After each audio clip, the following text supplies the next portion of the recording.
dahilan ng Panginoon bakit niya hinahayaang mangyari ang mga bagay sa atin minsan? Ano kung dahilan niya ngayon, Father?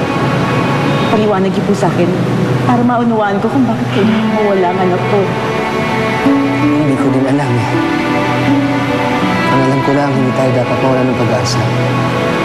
Ang Panginoon, siyang may hawak ng buhay. Siyang nagbibigay, siyang kukuha, siyang magsasabi kung hanggang saan ito magpapatuloy.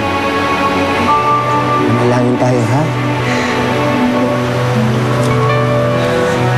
Sa Ama, ng Anak, ng Espiritu Santo. Panginoon, aming tagapagligtas, Ikaw ang pinagmumula ng buhay.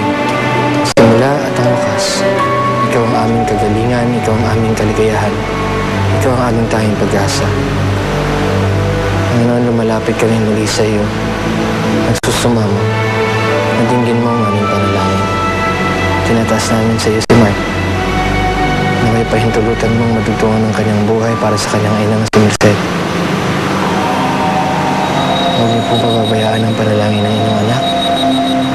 Dinggin niyo po kami, Panginoon, kami nagmamakaawa sa inyong tulong. Ngayon pa man, Panginoon,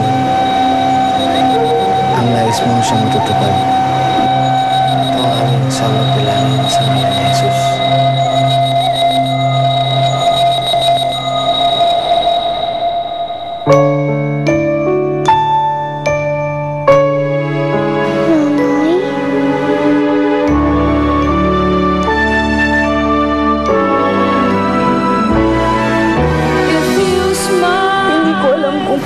Paano ko sasabihin sa kanya? Mahal ko talaga siya, pare.